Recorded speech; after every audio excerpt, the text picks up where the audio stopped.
Would you believe me if I told you that no nuclear weapon was ever dropped in the history of humanity? This absolutely blows my mind, and it's in America. I never knew that the Rothschilds threw a crazy party for only the elites. That is stranger than fiction. Let's freaking go, y'all. Welcome back to Unreal Reality, guys. Today, we'll be reacting to strange and mysterious TikToks that will definitely make you rethink your own reality.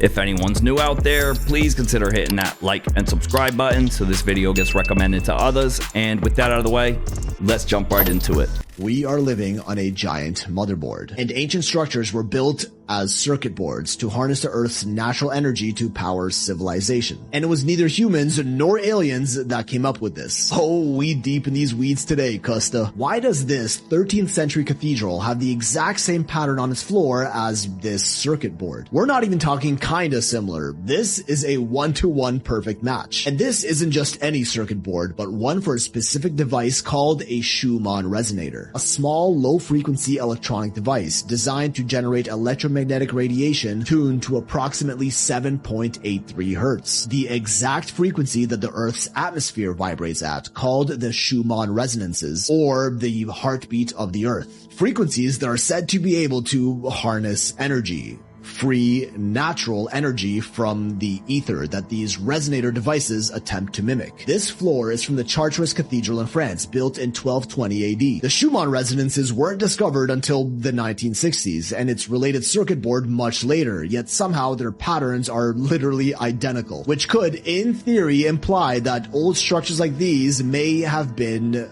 power plants that captured and transmitted these natural resonating frequencies of the Earth to power ancient societies, who possess lost esoteric knowledge of harnessing free energy from the Earth that they built all around the world. Giza pyramid power plant theories step aside. This is the world power plant theory. And the more we look, the more we see it everywhere. Repeating patterns in ancient sites around the world that almost precisely resemble computer circuit boards. From ancient Egyptian cities to those in ancient Mexico. From a bird's eye view, they all have very similar, extremely structured grid-like layouts to them that really do look like modern electronics. These are some insanely calculated measurements here, which they would never do just at random. Here's an aerial view of the ancient ruins in... oh, wait, no, never mind. That's just a dusty motherboard. This is an Egyptian pyramid next to a microprocessor, and the layout of an Osirian temple beside a computer chip. Now, I'm not saying this is real, just another insane rabbit hole that I'm laying out for you. Oh, that's nothing. We're just getting warmed up. If you think circuit boards in Egypt is wild, just wait until you see what they're saying about churches and Sunday service. So let me break it down. How these churches was able to conduct, generate and distribute energy. On an ordinary day, over a flat desert country or over the sea, as one goes upward from the surface of the ground, the electric potential increases by about 100 volts per meter. And this is why they make them so tall. Churches and temples extend to the sky to capture the universal force and channel it down to people who do not know how to access it by themselves. And this is why these churches always have copper at the top, followed by mercury, a harmonizer, a resonator, a place to receive the frequency, and a place to store it. And this is why they have antennas and resonators at the top of the structure. Red mercury in the container, the capacitor, which acts as a frequency amplifier. And this is where we get the name cathedral from. Cathode, which is a type of electrode through which electrons move. Electrodes are an electrical conductor, usually a metal, that is connected to something that is not a metal. The cathode type of electrode delivers electrons, a negative charge, and an anode collects electrons as the positive charge. You see, a lot of people believe in the number 7 as a god number, and they go to these churches to pray. But the true purpose of these churches, cathedrals, is to help heal and open up your chakras. This picture was taken in 1880 in Germany, and if you look closely, you can see the atmospheric energy transferring into the building. I mean, come on, brother. This ain't no Mickey Mouse thing. What, you think this is Disneyland?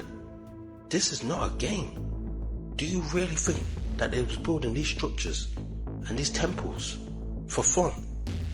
Oh, you son of a bitch. Well, I guess the Vatican has been one massive electrical grid this entire time. Imagine getting struck by lightning while saying 3 Hail Marys.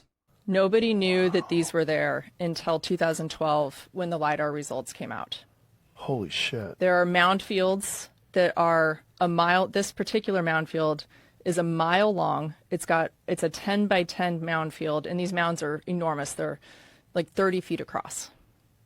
And there's no explanation at all for what these are.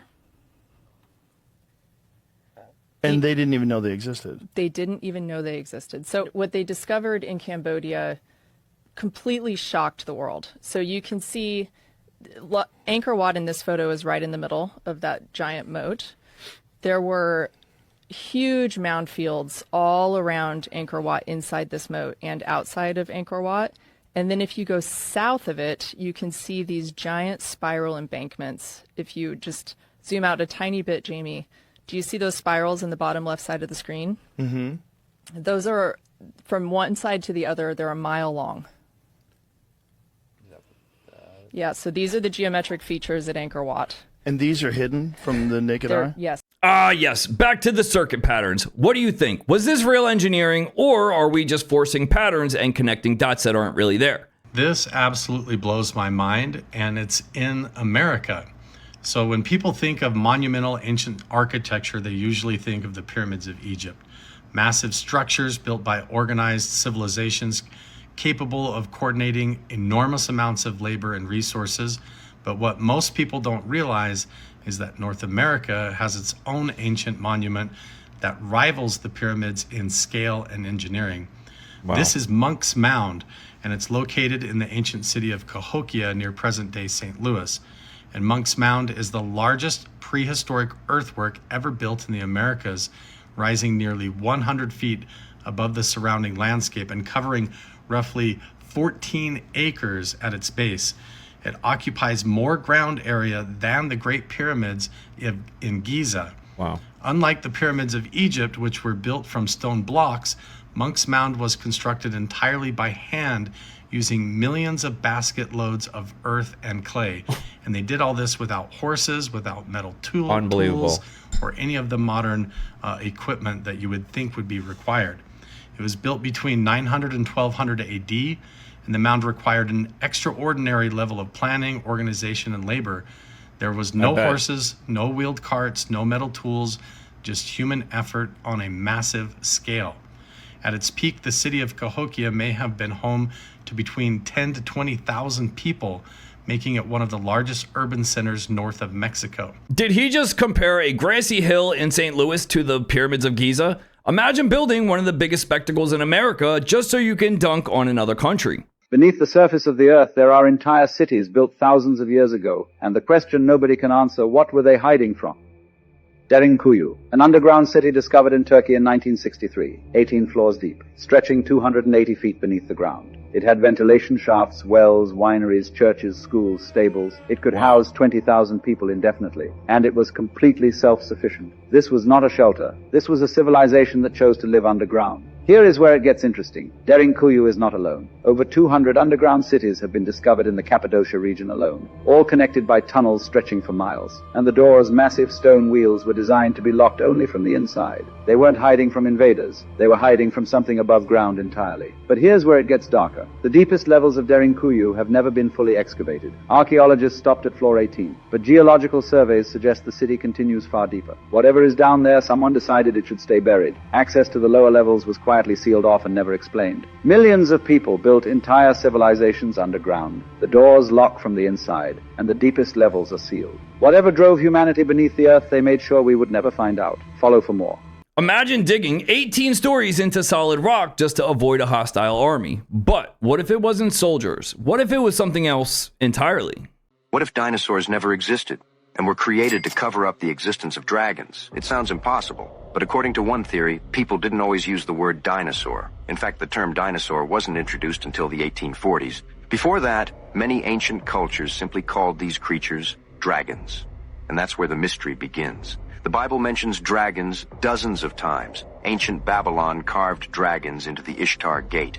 Chinese legends describe dragons living alongside humans after a great flood. Even Alexander the Great reportedly wrote about encountering dragons during his campaigns in India.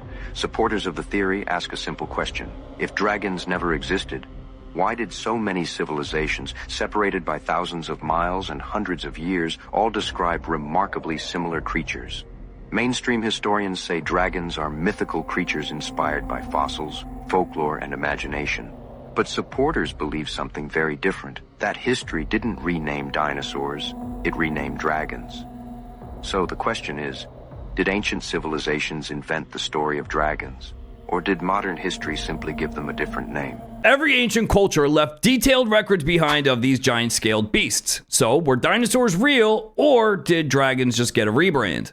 The head of America's largest utility is issuing an urgent warning right now that you could lose power next year due to the rise in data centers and the lack of energy in America's electricity grid. Calvin Butler, the chief executive of a company called Exelon, which is the largest U.S. utility by customer count, spoke to the Financial Times and said that Americans could absolutely lose power next year due to shortages, specifically in power plants in the Northeast and the Midwest. He said that it came very close last winter to curtailing power to hundreds of thousands of Americans. He also says that your electricity bill is going to rise pretty quickly because it's necessary to fund infrastructure for the AI boom, to fund data center construction and management. And it comes as PJM, another utility which operates in the Northeast and Midwest and recently had possible issues during the heat wave, says it's going to face a 60 gigawatt power supply shortage over the next decade. This is an energy crisis that not enough people are talking about. So spread the word, follow for more. AKA, we're about to experience rolling blackouts so an AI can render a fictional cat wearing sunglasses. We are literally going backwards, guys. How did nobody notice this? You used to have a memory card, right? A BlackBerry, your iPhone. I don't know if iPhones ever had a memory card you could pop out. Androids, of course, did. They took away our memory cards and then charged us to store data. Of course, you have an option to pay for it. I'm not saying it's forced, but I mean, I got 100,000 pictures and videos on my phone. I'm paying like $8 a month to put it on the cloud. It's not the cloud. It's somebody else's computer. Here's the crazy part. That's not all. And how did we not notice that? They took away the headphone jack and then sold us $300. The whole Apple AirPod thing is a shocking scam if you see how they did that. They took away DVDs and VHSs by phasing them out, and now you stream and you pay. You don't own any videos. You stream. The crazy part about that, by the way, is if everything is digital, they could edit at the blink of an eye concepts, ideas, old films, and you'd never know. Especially with the advancement of AI, they could take a 20-minute segment out of the movie The Patriot and replace it with something else, so something else completely happens. Most people forget about it. We're too bombarded with information to even know what's going on. They took away our ability to fix our cars in our driveway. Now you got to take it in, man. The sensor's gone. You need a computer to read your car's computer. You want to put a new battery, or you want to put a new tail light on it or something? It's software locked to the VIN. You got to pay the cloud services of the vehicle's manufacturer to replace it. Things are getting shocking, man. Keep your head on a swivel. Talk about the ultimate cash grab. Paying a monthly subscription to access your photos that you took on your own device is a straight up scam. Well, guys, Flock just got wings. Those street side cameras that are already all across America. What if I told you they're not stopping there? The same company behind the cameras are now putting autonomous surveillance drones in the sky. And depending on who you ask, it's either the future of public safety or the more likely option, the biggest expansion of government surveillance we've seen yet. Definitely. Now the company's automated license plate readers have spread across the country, creating one of the nation's largest interconnected video surveillance networks. After partnering with aviation software company Aerodome, Flock launched Flock Alpha, an autonomous police drone built to respond to emergencies before officers even arrive. The drone sits inside a waterproof docking station waiting for a call, and when a 911 report comes in, the drone can launch automatically and fly up to 60 miles per hour. Officers don't even have to be standing nearby. They can deploy it directly from one of these little things, a smartphone. And this thing isn't just flying overhead. It's got thermal imaging, high-definition cameras, and powerful optical zoom.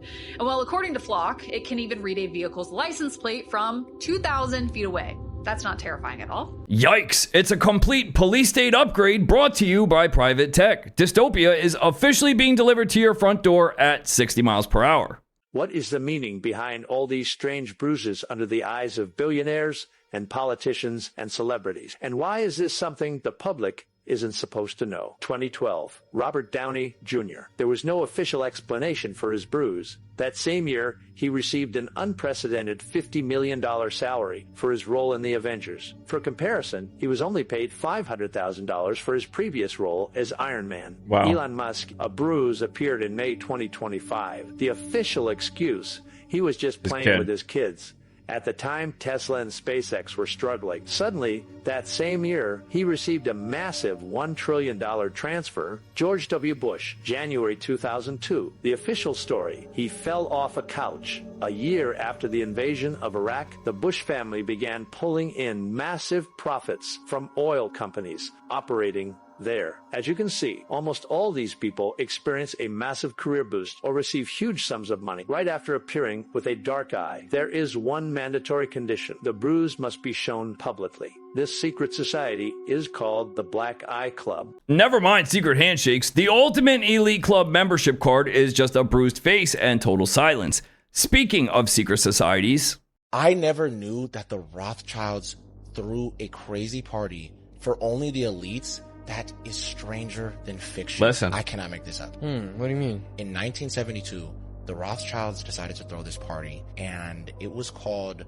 the Surreal Ball. It was an invite-only party, and all of the invitations were mirrored.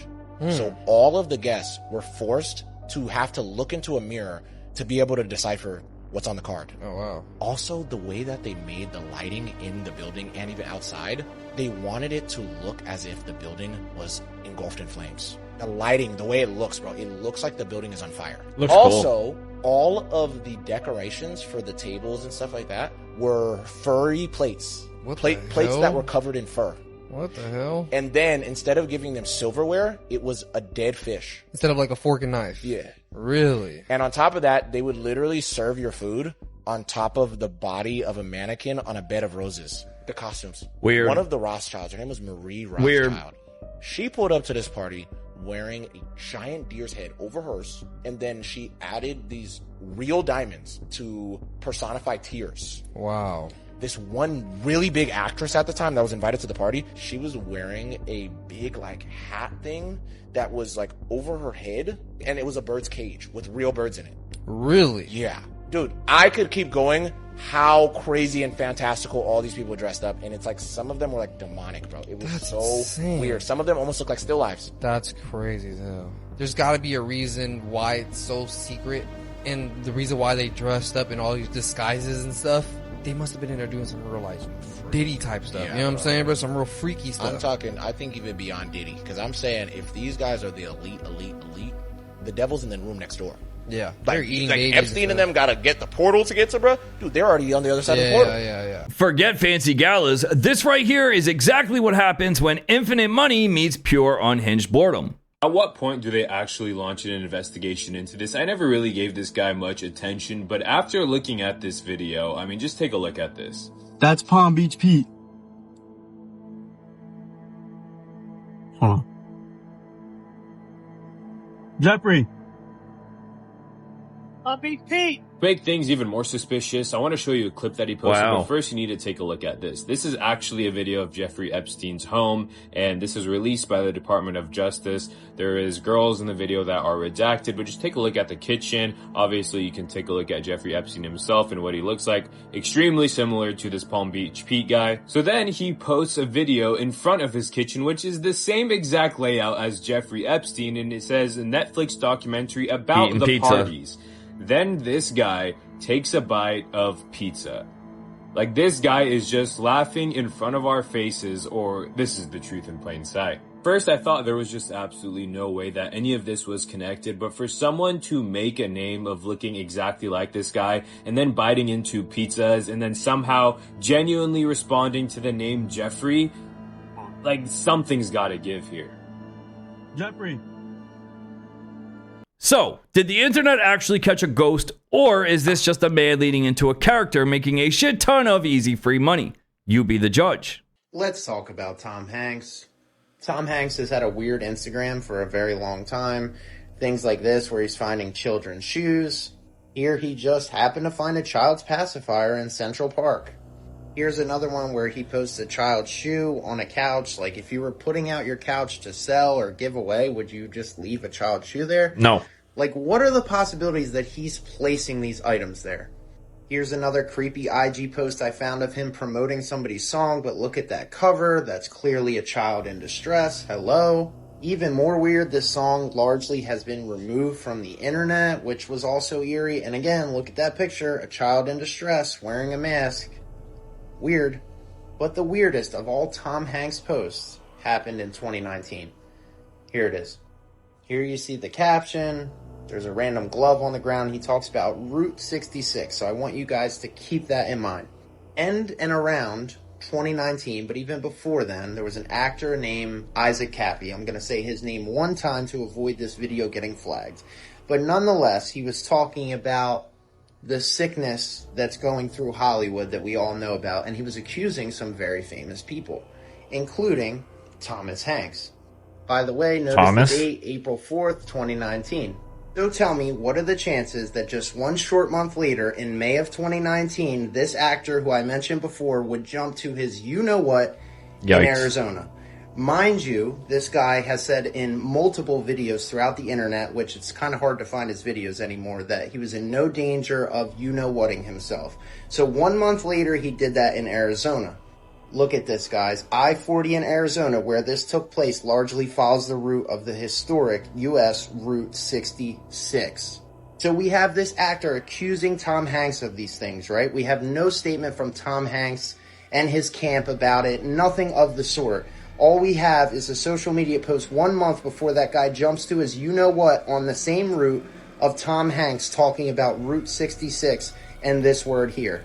Come on, guys. Oh, he's definitely weird. But connecting a single glove on a 2,400-mile Route 66 to a crime is a massive stretch.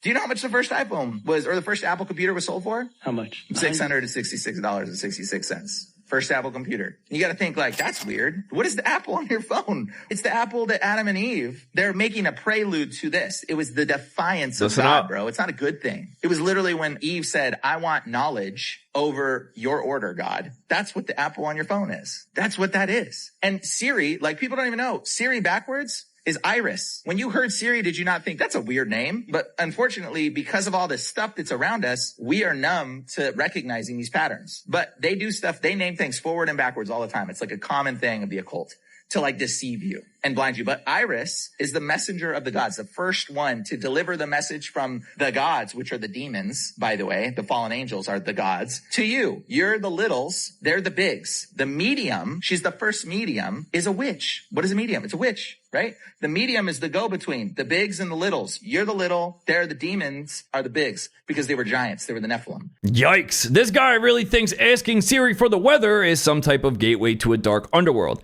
Guys, Steve Jobs was a businessman, not a wizard. Would you believe me if I told you that no nuclear weapon was ever dropped in the history of humanity? And that nuclear weapons don't actually exist? Oh? Now, I know this sounds pretty insane, but let's look at the evidence. The first piece of evidence is that if you watch the Nuketown test footage, you'll see something very, very strange. For some reason, everything is getting blown to smithereens. But all of the cameras seem to be perfectly fine. Keep in mind that they are in the middle of a nuclear blast, the most powerful bomb to have ever existed. And then you have a bunch of soldiers larping around pretending there's radiation poisoning and all this stuff. But there's no proof that radiation actually exists in the way we are told it exists. Because if you go to Hiroshima or Nagasaki, you'll see that there is no radiation poisoning lingering. In fact, right after the bomb was dropped, they rebuilt the cities, right after the nuclear fallout. So it doesn't really make any sense to me. If supposedly it is supposed to be uninhabitable for decades or even centuries after the nuclear blast. Not only that, but did you know that Japan was being heavily firebombed throughout the entire war? During World War II, Tokyo was absolutely devastated by firebombing. Well, if you pay very close attention to what Tokyo looks like, and then compare it to Nagasaki and Hiroshima, it's exactly the same. This is Hiroshima. Apparently, after the nuclear blast, it literally looks like carpet bombing. where they drop a series of bombs, destroying and burning some parts, but other parts remain, like all of these power lines that stayed standing. And have you ever thought about what the concept of a nuclear bomb actually is? They're telling us they have the power to split atoms, to warp the fabric of reality itself. But every single picture of an atom is CGI. The human eye has never seen a real atom, not once. So ask yourself, if we can't observe it, photograph it, or prove it exists the way we're told it does, what exactly are we believing in? This video is for entertainment purposes only. Bros out here arguing that radiation is just government folklore. Buddy, claiming atoms don't exist because you've never seen one is top-tier ignorance. A car fell off a cliff into the archaeological site of Marais in Peru. Luckily, no one was hurt. But it did distract from something even crazier. A long-range drone was flown deep into the Atacama Desert and found this. A 2,500-year-old geoglyph that's going to make your geometry and history teacher want to quit their job. Wow. Context. These are not the geoglyphs that Nazca is famous for, the pictures of the animals and stuff. You've probably seen those, but what's rarely shown are these kilometer-long lines. They're not just in flat desert, they're on top of mountains. Some with the top cut off of them. Despite this difficulty, they can only be seen from the air.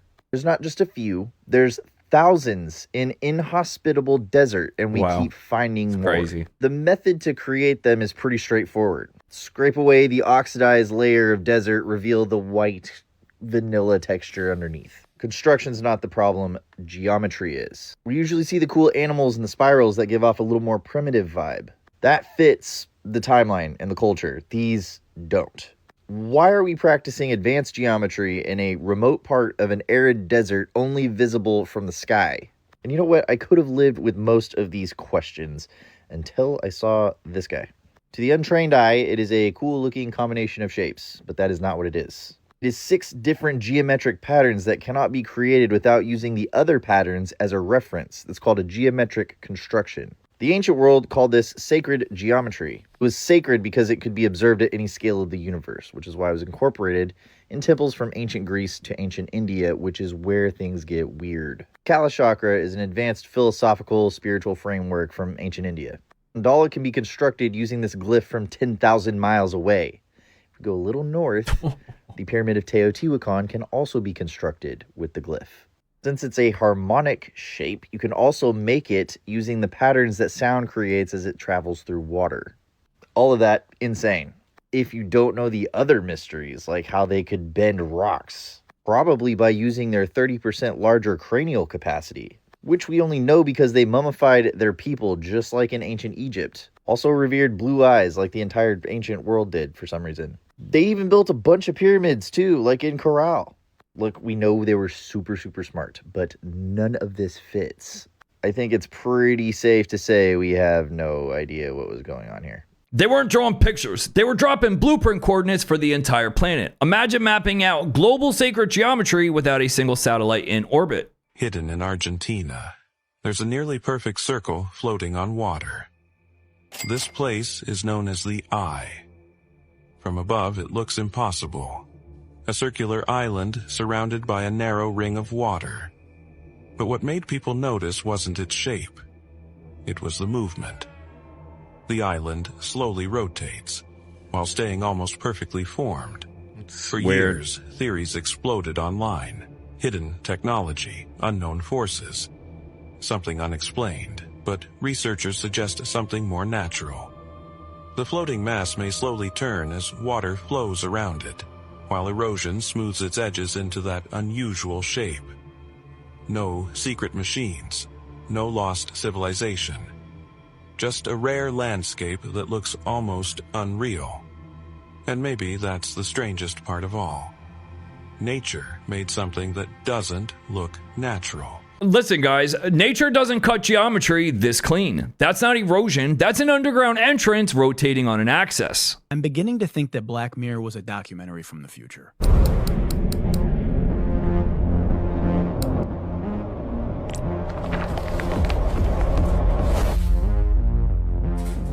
Wow.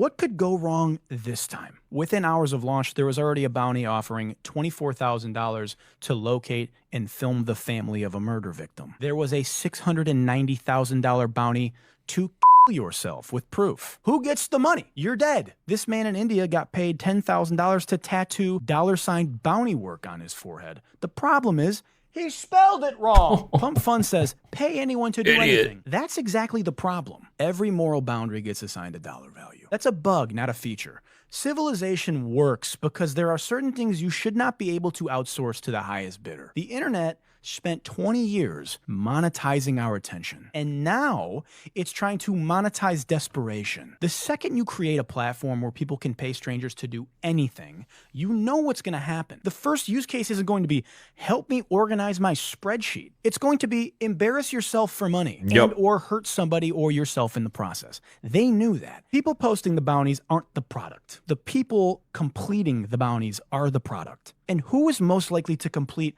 a humiliating, dangerous, or morally questionable task? Poor people. Somebody desperate. Someone who needs the money more than they need their dignity. Yikes. That's the problem with all these tech bros today. They're building the wrong future. Silicon Valley, when I was coming up, man, they used to talk about empowering the developing world and our world and making things. Now we're building platforms that monetize exploitation and digitalize desperation. So I hope the money is worth it, Elon, because what a disgusting legacy to leave behind. Just slop after slop after slop. Yikes. Turning public humiliation and self-harm into a competitive app is pure evil. This is basically the movie Nerve, but in real life.